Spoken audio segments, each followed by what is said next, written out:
है। मैं इसे वीरता ही कहूँगा, क्योंकि एक अकेला आदमी अगर तलवार चलाए और सबसे लड़े तो वो वीरता से कोई कम नहीं हो सकता। कहा कि अन समझा छापर चढ़े।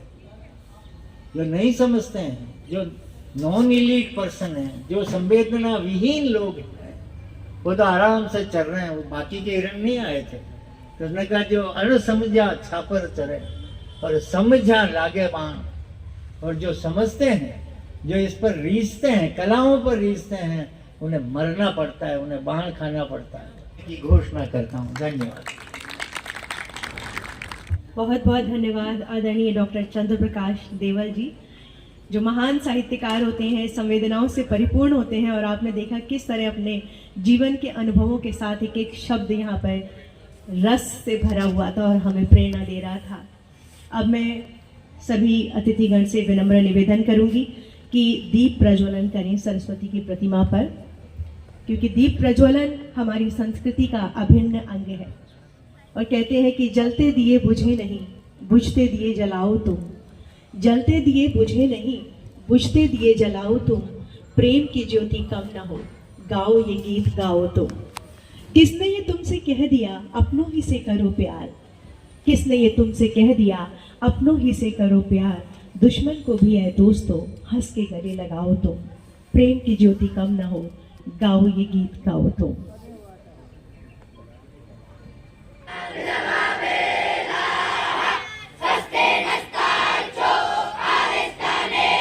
जो अजायत श्रोत्राद्वायुस्य प्राणस्य मुखादग्निरज चंद्रमा देवता वसवो देव।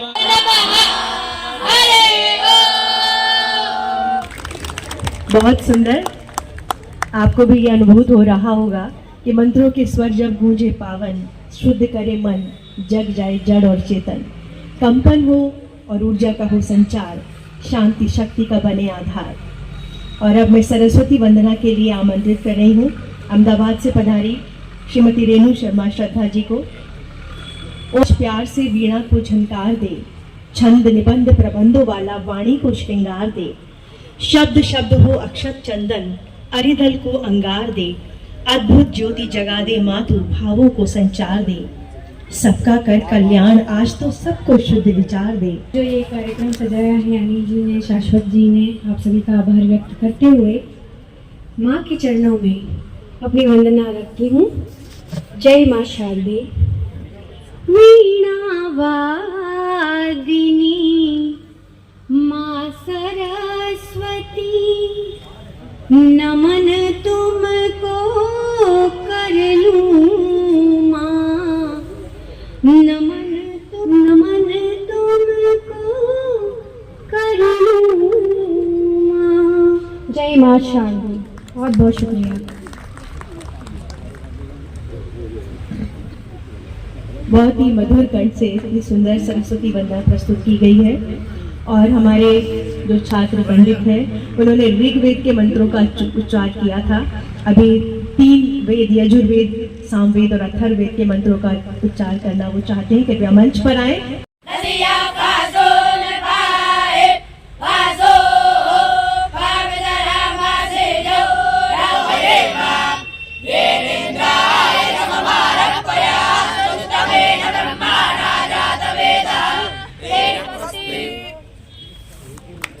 बहुत बहुत धन्यवाद।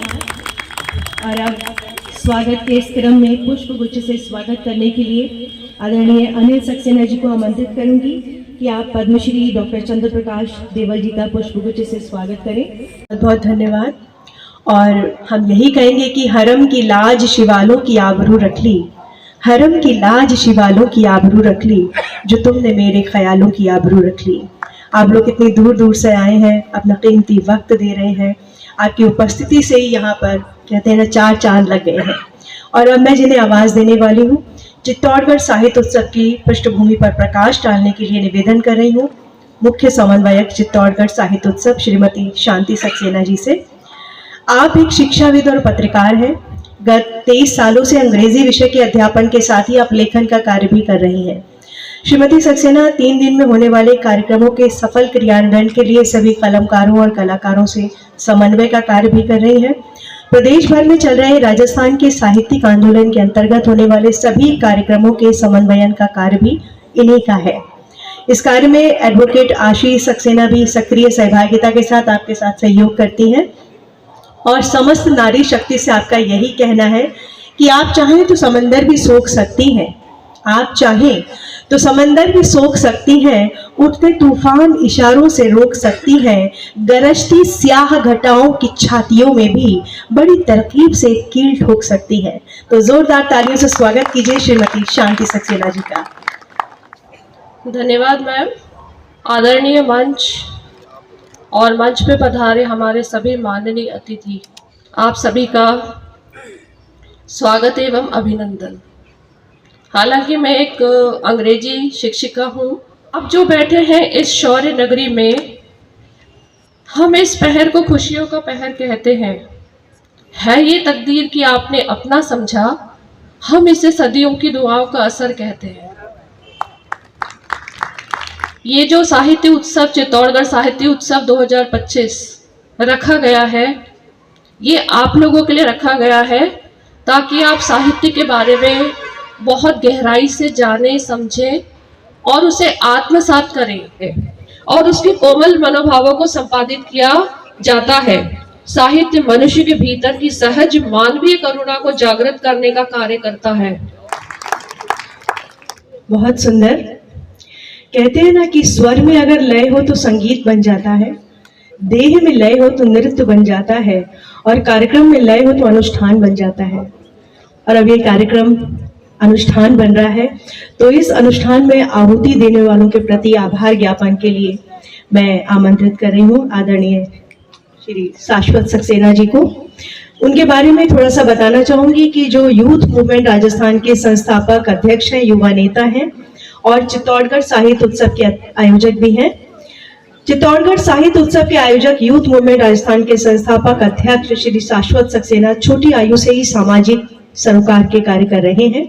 मात्र 17 वर्ष की आयु में सामाजिक क्षेत्र में उल्लेखनीय कार्य के लिए आपको जिला कलेक्टर के द्वारा सम्मानित भी किया गया था और आप अपने सामाजिक कार्यकर्ता के रूप में बहुत बचपन से ही प्रसिद्ध हो रहे हैं, क्योंकि गरीब बच्चों के लिए आपने बहुत काम किए हैं। उनकी शिक्षा, चिकित्सा ये उपलब्ध कराने का कार्य आपका उद्देश्य है। साथ ही साथ पर्यावरण से भी आप जुड़े हुए हैं।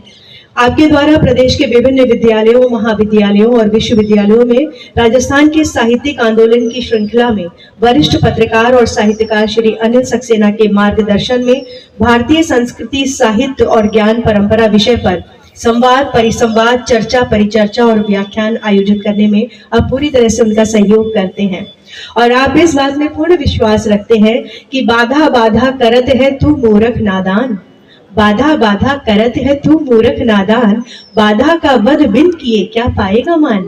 तो जोरदार तालियों से स्वागत कीजिए श्री शाश्वत सक्सेना जी। भारत माता की। विगत 2 दिन में कुछ चीजें सीखने को मिली जिंदगी में और वैसे भी। तो पहले तो सभी छात्रों से निवेदन करूंगा कि आप सुनेंगे तो कुछ सीखने को मिलेगा। टीवी जो सूरज की किरणें मुझ पे आ रही है ना, तो ये मेरी सफलता का मुझे लगता है परिणाम दे रही है कि ये कार्यक्रम बड़ा सफल होने वाला है। भारत माता की। धन्यवाद। बहुत बहुत धन्यवाद। और आपके भाषण से मुझे लगता है कि हमारे जो नौनिहाल है वो निश्चित रूप से प्रेरणा मिली होगी। ये कौन कर सकता है हमारी परवाज में कोताही, कौन कर सकता है हमारी परवाज में कोताही, हम परों से नहीं हौसलों से उड़ते हैं। तो आपको अपना हौसला बना के रखना है और इतना खूबसूरत उद्घाटन सत्र अब संपन्न होने को है। मैं यही कहूंगी कि आए बहार बन के इस सरजमी पे आप, आए बहार बन के इस सरजमी पे आप, हर सिमत है बहार मुकद्दर की बात है, रह रह के खेलती हैं तबस्सुम की बिजलियां, होठों पे बार बार मुकद्दर की बात है। और रोशन फिजा हुई है चित्तौड़गढ़ की, रोशन फिजा हुई है चित्तौड़गढ़ की, खुशियां है बेशुमार मुकद्दर की बात है। तो बहुत ही अहोभाग्य हमारे ज़ही नसीब की हमारे इस मंच पर है, विद्वजनों का साथ है। मैं आगे के कार्यक्रम के संचालन के लिए श्रीमती मोनिका गौड़ जी, जो कि बीकानेर से पधार चुकी हैं, उनको ये माइक अब सौंपना चाहती हूँ और कुछ देर बाद आपसे दोबारा मिलूंगी। तब तक के लिए जय हिंद, जय भारत, जय हिंदी।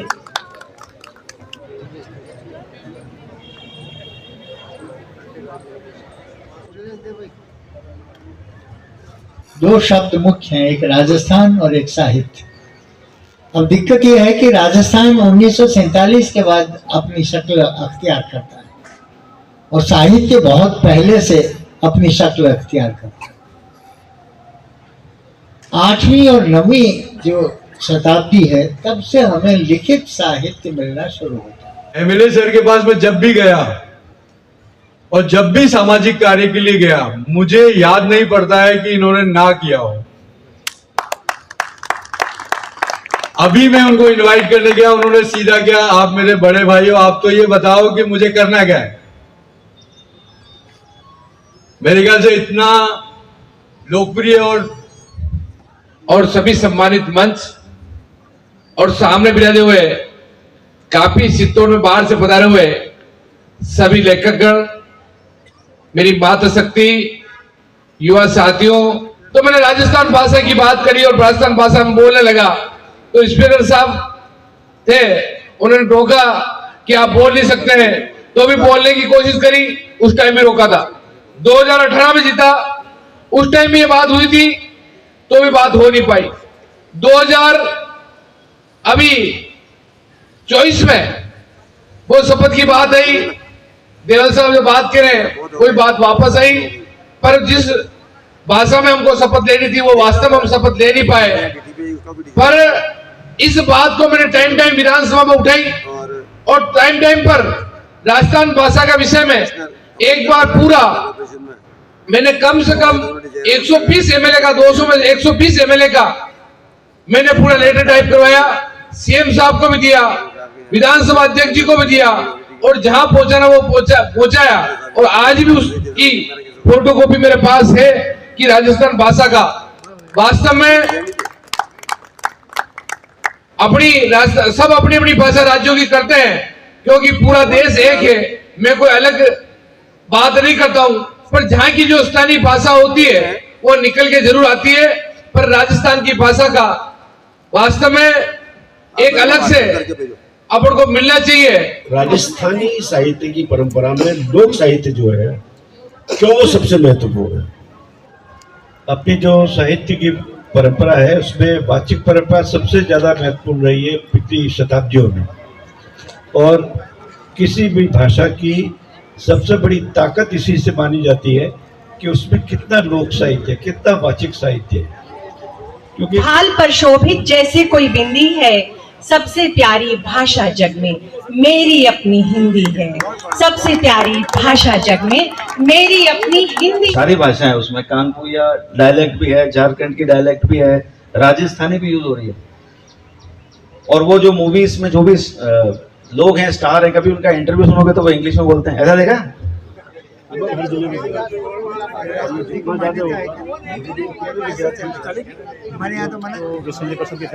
हम भी जुड़े हुए हैं उसमें भी।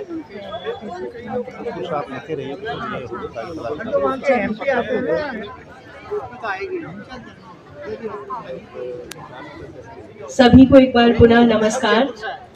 कुछ हमारे छात्र भोजन करके आए हैं एक नई ऊर्जा के साथ, कुछ ने नहीं किया है, सिर हिला रहे हैं। सुबह से हम सुन रहे हैं कि आदरणीय अनिल सक्सेना जी ने किस तरह से पुरजोर कोशिश की है इस प्रोग्राम को कामयाब बनाने की। मुझे याद आ रही है गुलजार साहब की कुछ पंक्तियां कि मुझको भी तरकीब सिखा कोई यार जुलाहे, मुझको भी तरकीब सिखा कोई यार जुलाए, अक्सर तुझको देखा एक ताना बुनते, जब कोई धागा छूट गया या टूट गया, एक सिरा जोड़ के उसमें फिर से बुनने लगते हो। लेकिन तेरे इस ताने में एक भी गांठ गिरे बुनकर की देख नहीं सकता है कोई। मैंने भी एक बार बुना था एक ही रिश्ता, लेकिन उसकी सारी गिरहें साफ नजर आती है मेरे यार जुलाहे, मुझको भी तरकीब सिखा कोई यार जुलाहे। हम लोग एक छोटा सा कार्यक्रम करते हैं, बहुत बहुत धन्यवाद। छोटा सा कार्यक्रम करते हैं, उसमें छोटी छोटी मुश्किलों से घबरा जाते हैं। इतने बड़े स्तर पर कार्यक्रम का आयोजन करना, सबसे समन्वय करना, सबकी आव भगत करना, सबके चेहरों पे खुशी बनी रहे इसका प्रयास करना, ये बहुत बड़ी बात है। कुछ ही देर में मुख्य अतिथि महोदय यहाँ पर आने वाले होंगे। छोटे में एक शेर सुनते थे कि कुछ तो मजबूरियां रही होंगी, यूं ही कोई बेवफा नहीं होता, आपने भी सुना होगा। लेकिन तब ये चीज समझ में नहीं आती थी, लेकिन जैसे जैसे बड़े हुए और जीवन के अनुभव मिले तब लगा कि बिल्कुल सच बात है।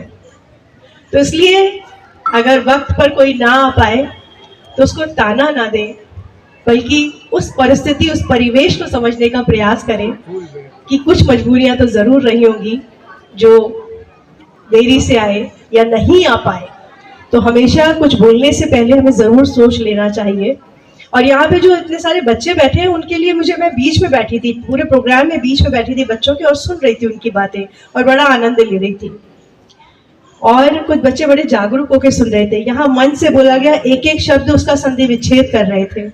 अच्छा लगा, आपकी हिंदी बहुत अच्छी है। और मैं तो यहाँ से एक संदेश आपको ये दूंगी कि मीठा जरूर बोलना चाहिए। इसलिए नहीं कि संत कबीर साहब ने कहा है, मीठा बोलना बेहद जरूरी है। अब आप ही सोचिए कि कुदरत को भी मंजूर नहीं सख्ती जुबान में, कुदरत को भी मंजूर नहीं सख्ती जुबान में, इसीलिए तो दी नहीं हड्डी जुबान में। अगर हड्डी होती तो सख्ती आ जाती। तो जब कुदरत ने हमें ऐसा बनाया है कि जुबान में हड्डी नहीं है, यानी उसकी वो नरमियत, वो मुलायमियत बरकरार रहनी चाहिए। और इसीलिए किसी ने बहुत अच्छा एक शेर कहा है कि आंधी मगरूर दरख्तों को पटक जाएगी, आंधी मगरूर दरख्तों को पटक जाएगी, बस वही शाख बचेगी जो लचक जाएगी। आसमां छू लेने का खुद हो जाएगा अंदाजा, जब जमीन पांव के नीचे से सरक जाएगी। कितनी खूबसूरत बात कही है। और जब भी भाषा की बात आती है, एक हफीज साहब हुए, उन्होंने बहुत अच्छी बात कही है कि हफीज अपनी बोली मोहब्बत की बोली। देखिए वही आपकी मीठी वाणी से संबंधित है कि हफीज अपनी बोली मोहब्बत की बोली, न हिंदी न उर्दू न हिंदुस्तानी। आप मोहब्बत से जो बात बोलेंगे वो सबके दिल तक पहुंचेगी। मैं एक संस्मरण आपको सुना रही हूँ जब तक मुख्य अतिथि महोदय आए। मैं थाईलैंड गई थी, वहां पर यूथ वर्कशॉप था, उसमें 75 देशों के प्रतिनिधि आए थे और मैं भी उस समय पीएचडी कर ही रही थी और मैं भी गई थी यहाँ से। वहाँ पर हमारा जो 12 दिवसीय कार्यक्रम था नॉर्थ थाईलैंड में चियांग माई सिटी में था। और उन 12 दिनों के दौरान वहाँ की ऑफिशियल लैंग्वेज थाई है, उनको इंग्लिश भी नहीं आती है। उन्होंने वो वर्कशॉप अटेंड करने के लिए ट्रेनिंग कोर्सेज किए थे स्पोकन इंग्लिश के। तो वहाँ पे मैंने अपने होटल की हाउस कीपिंग स्टाफ से सीखा और फिर मैंने उन्हीं का गीत अपने फेयरवेल पर सुनाया। जब मौका मिलेगा इन 3 दिन के दौरान तो जरूर सुनाऊंगी। अभी हमारे मुख्य अतिथि महोदय आ चुके हैं, एक बार अपने स्थान पे खड़े होकर जोरदार तालियों के साथ स्वागत कीजिए।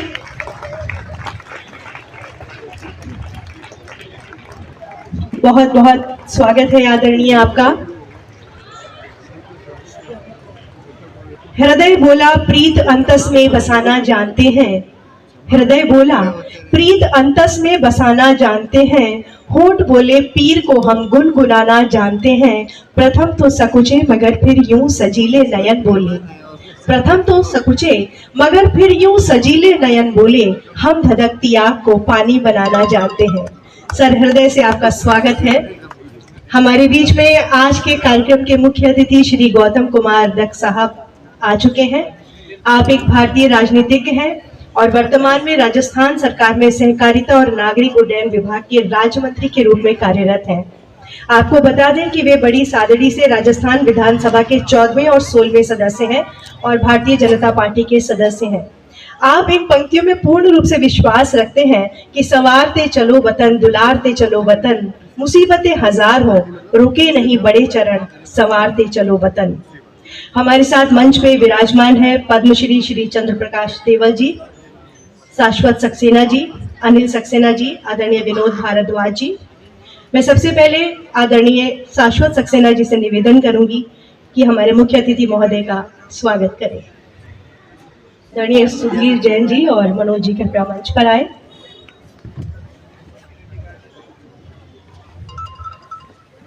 मैं इस कार्यक्रम के समन्वयक और सूत्रधार श्री अनिल सक्सेना जी से निवेदन करूंगी कि वो अपना स्वागत वक्तव्य प्रस्तुत करें। श्री अनिल सक्सेना जी। आपने समय दिया, इसके लिए बहुत आभार, धन्यवाद, नमस्कार।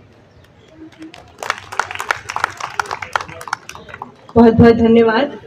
और अनिल जी सुबह से प्रतीक्षारत थे और जिस तरह की बात वो मुख्य अतिथि महोदय के लिए कह रहे थे, उनकी प्रतीक्षा कर रहे थे, मुझे याद आ रहा था मोमिन खां मोमिन का शेर कि वो जो हम में तुम में करार था, तुम्हें याद हो कि न याद हो, वही यानी वादा निबाह का, तुम्हें याद हो कि न याद हो, वो जो लुत्फ मुझ पे थे पेशतर, वो करम के था मेरे हाल पर, मुझे याद सब है जरा जरा, तुम्हें याद हो कि न याद हो। लेकिन मंत्री जी ने भी दिखा दिया कि उन्हें सब याद है और यहाँ पर अनेक विषम परिस्थिति के होते हुए भी वो यहाँ पर आए। सर, हम निवेदन करेंगे कि आप अपने आशीर्वचन से हम सबको लाभान्वित करें। आदरणीय सर। मैं अनिल जी ने जब मुझे बताया कि हम चित्तौड़ में भी इस तरह का एक आयोजन पिछली बार भी किया है और दूसरी बार करने जा रहे हैं, तो बहुत अच्छा लगा सुन करके। तो अनिल जी और शाश्वत जी ने जो ये चित्तौड़गढ़ के लिए एक पहल की है, मेरा आप सबसे आग्रह, एक बार जोरदार तालियां इनके लिए जरूर आप दें। और जितने समय आप यहाँ रुकेंगे उतना कुछ न कुछ आप पा कर के जाएंगे, यहाँ खोने के लिए आपके पास कुछ नहीं है। इतना ही निवेदन करते हुए बहुत बहुत धन्यवाद। बहुत बहुत धन्यवाद। आपके प्रेरणामयी शब्द हमारे छात्रों ने सुने, उनके चेहरे पे जो मुस्कान थी उसे लग रहा था कि बड़े सकारात्मक रूप में उन्होंने इसे लिया है। और अनिल सक्सेना जी ने ये जो पूरा 3 दिन का ताना बाना है, इसका आधार जो है वो प्रेम ही तो है। रसखान ने भी कहा है कि अति सूदो स्नेह को मारक है, जहाँ नेकु सयाना वो बांक नहीं। तो यहाँ पे स्मार्टनेस नहीं चलती, चतुराई नहीं चलती है, क्या चलता है? एक सरलता, एक सादगी चलती है। इसीलिए मैंने भी कहा है कि आवरण मन के सारे हटा दीजिए, आवरण युक्त मन मिल सकेंगे नहीं, बाग संवेदना के लगेंगे मगर प्यार के फूल तो खिल सकेंगे नहीं। तो ये प्रेम दिल में बनाए रखिए। सर, मैं संक्षेप में चित्तौड़गढ़ साहित्य महोत्सव की कुछ बातें आपके सामने प्रस्तुत करना चाहूंगी कि ये 16, 17, 18 जनवरी 2025 को आयोजित किया जा रहा है। राजस्थान के साहित्यिक आंदोलन की श्रृंखला में यूथ मूवमेंट राजस्थान के द्वारा इसे आयोजित कर रहे हैं और भारतीय सांस्कृतिक विरासत, धरोहर और इतिहास को सुरक्षित और संरक्षित रखने का प्रयास है। साहित्य प्रेमियों को साहित्य, कला और संस्कृति और मीडिया के दिग्गजों के साथ जुड़ने, ज्ञान साझा करने और विचारों के आदान प्रदान के लिए एक मंच प्रदान किया गया है। प्रत्येक वर्ष होने वाला चित्तौड़गढ़ साहित्य उत्सव में आकर्षक पैनल चर्चाओं, कार्यशालाओं और इंटरैक्टिव सत्रों के माध्यम से छात्रों के बीच ज्ञान परंपरा को बढ़ावा देने, बौद्धिक विकास और आलोचनात्मक सोच कौशल को बढ़ावा देने, उन्हें विविध दृष्टिकोणों का पता लगाने और अपने ज्ञान के आधार का विस्तार करने के लिए प्रोत्साहित करता है। आज सुबह से जितने भी सत्र हुए हैं उसमें हमारे अलग अलग विद्यालयों के 100, 200, 250 छात्र यहाँ पर रहे हैं उपस्थित और बड़े मनोयोग से वो सुन रहे थे। ये जो साहित्य महोत्सव है, इसमें पुस्तक मेला आयोजित किया गया। आप देख रहे हैं स्टॉल लगे हुए हैं, उसमें विविध प्रकार की पुस्तकें हैं। तो यहाँ पर एक ही स्थान पर साहित्य की अलग अलग विधाओं की पुस्तकें होने से आपको एक ऐसी जगह मिलती है जहाँ आप अपनी मनपसंद पुस्तक देख सकते हैं, खरीद सकते हैं और पढ़ सकते हैं। साथ में यहाँ पर विभिन्न लेखकों की पुस्तकों पर परिचर्चाएं आयोजित हो रही हैं और न सिर्फ हिंदी में, अंग्रेजी, राजस्थानी, उर्दू, सिंधी और पत्रकारिता और इतिहास के विषय पर विभिन्न सत्र, यहाँ तक कि सिनेमा को भी कवर किया है। OTT और समाज पर परिसंवाद, काव्य गोष्ठी है, नाटक मंचन है और भारतीय संगीत की भी आप यहाँ पे झलक देखेंगे। यहाँ शास्त्रीय नृत्य प्रस्तुत किया जाएगा, कठपुतली शो होगा और सांस्कृतिक संध्या। कवि लोग भी बहुत दूर दूर से यहाँ आए हैं, तो कवि सम्मेलन का भी आयोजन किया जाएगा। एक संक्षेप में जानकारी थी कि हम लोग इन 3 दिन के दौरान क्या क्या करने वाले हैं। तो उसके लिए मैं पुनः धन्यवाद देती हूँ चित्तौड़गढ़ साहित्य महोत्सव के समन्वयक श्री अनिल सक्सेना जी, शाश्वत सक्सेना जी और उनकी शांति जी। बहुत शांति से बैठी है ना। वो कहते हैं ना, जिसे देखा वही तैयार था मीनार बनने को, नगर में नींव के पत्थर कहीं पाए नहीं जाते, पर यहाँ पे है नींव का पत्थर। चुपचाप बैठी है एक कोने में, लेकिन अपना काम अच्छे का। एक बार जोरदार तालियां सभी के लिए।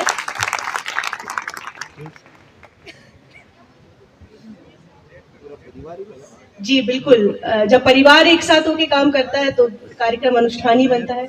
आदरणीय शाश्वत सक्सेना जी कुछ कहना चाहते हैं। भारत माता की।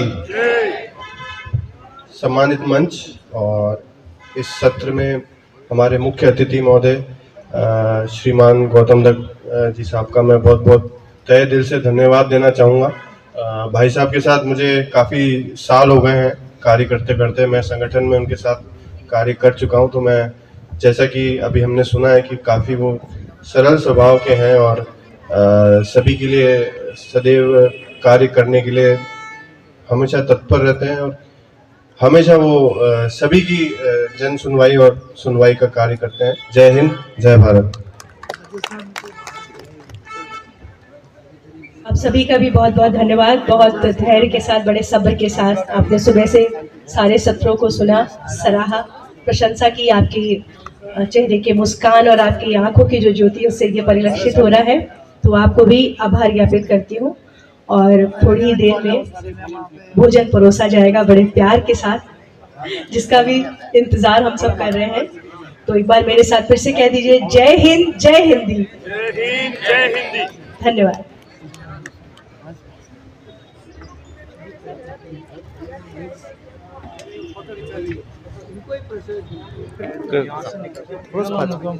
अरे नहीं,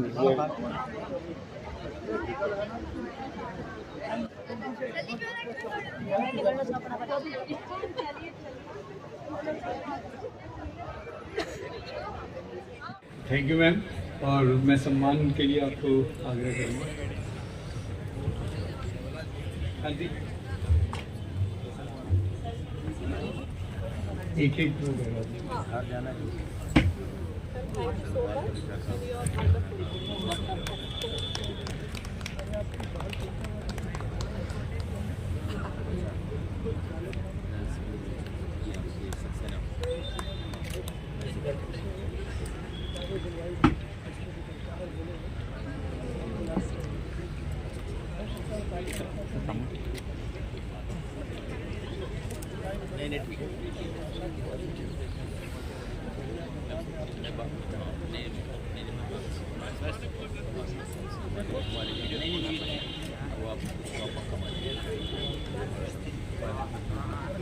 डॉक्टर राखी सिंह कटियार, वडोदरा गुजरात से आई हूँ।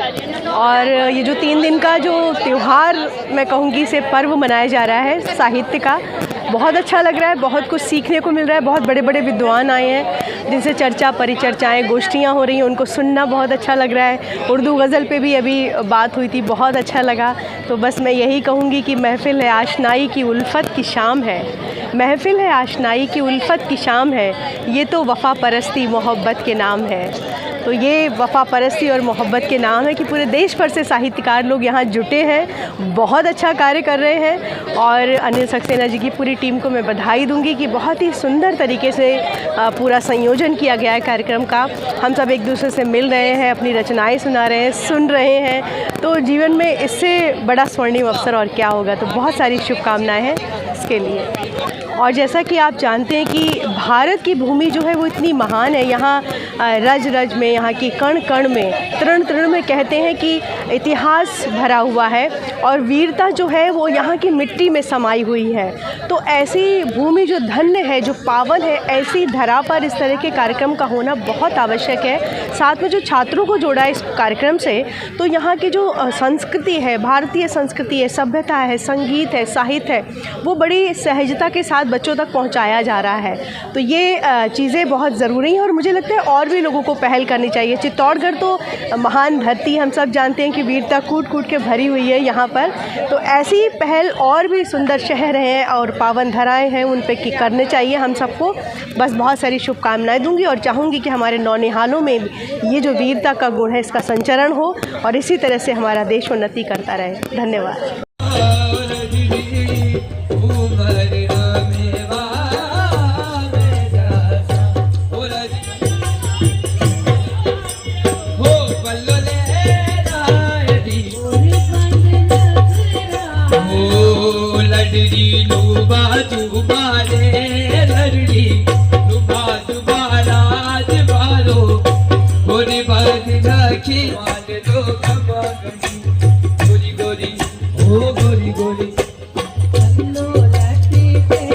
जीवन सुंदरम की ही लय हो हंसा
जय हो विजय हो।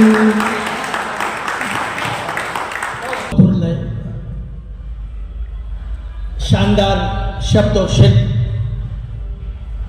और श्रेष्ठ अभिव्यक्ति से अच्छी वंदना आपने सुनी। और बड़े सौभाग्य का विषय है कि आज प्रातःकाल में जो कार्यक्रम का शुभारंभ हुआ था उसका संचालन भी आपने किया था। आपके व्यक्तित्व को हम सभी स्वागत करते हैं, अभिनंदन करते हैं। अब इस क्रम में जिसका नाम लिखा है, सत्यम शिवम सुंदरम की ही लय हो, सत्यम शिवम सुंदरम की ही लय हो, हंसासनी तेरी जय हो विजय हो, कमलासनी विश्व मुखरित तू कर दे, कमलासनी विश्व मुखरित तू कर दे, पीड़ा विलग सुख समाहित तू कर दे, वीणा के तारों में हर मन अभय हो, वीणा के तारों में हर मन अभय हो, हंसासनी तेरी जय हो विजय हो, संसार तेरा अखिल प्रेममय हो, हंसासनी तेरी, हंसासनी तेरी, हंसासनी तेरी जय हो विजय हो।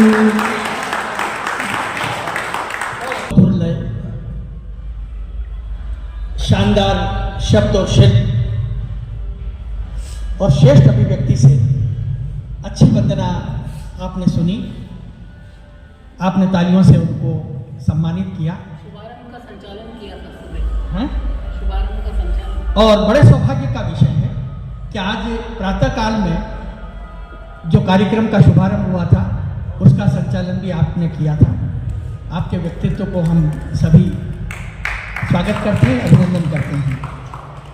अब इस क्रम में जिसका नाम लिखा है, ये चलना भी सिखा देते हैं और रब को मालूम है मेरा वो ताल्लुक न रहा, रब को मालूम है मेरा वो ताल्लुक न रहा, फिर भी महबूब से ख्वाबों में मिला देते हैं, फिर भी महबूब से ख्वाबों में मिला देते हैं। और उनके अंदाज सताने के निराले हैं बहुत, उनके अंदाज सताने के निराले हैं बहुत, छेड़ कर नगमे मोहब्बत के सजा देते हैं, छेड़ कर नगमे मोहब्बत के सजा देते हैं। और बेबसी, देखिए ये शेर कि बेबसी बेकली बेचैनी उदासी पे मेरी, बेबसी बेकली बेचैनी उदासी पे मेरी, तंज कस कस के वो गम और बढ़ा देते हैं, तंज कस कस के वो गम और बढ़ा देते हैं। और कैसे हम जिक्र करें आलमे दिल का राखी, कैसे हम जिक्र करें आलमे दिल का राखी, लोग हर बात का अफसाना बना देते हैं, लोग हर बात का अफसाना बना देते हैं। और बस दो शेर तरन्नुम में, क्योंकि शकुंतला दीदी ने कहा है कि जरूर तरन्नुम में पढ़ना, कि महफिल है आशनाई की, उल्फत की शाम है, महफिल है आशनाई की, उल्फत की शाम है, ये तो वफा परस्ती मोहब्बत के नाम है, ये तो वफा परस्ती मोहब्बत के नाम है। और हम तो मुरीद आपकी सादा दिली के हैं, हम तो मुरीद आपकी सादा दिली के हैं, किस लिए ऐसा ही वो ये ताम झाम है, फिर किस लिए ऐसा ही वो। बहुत बहुत शुक्रिया।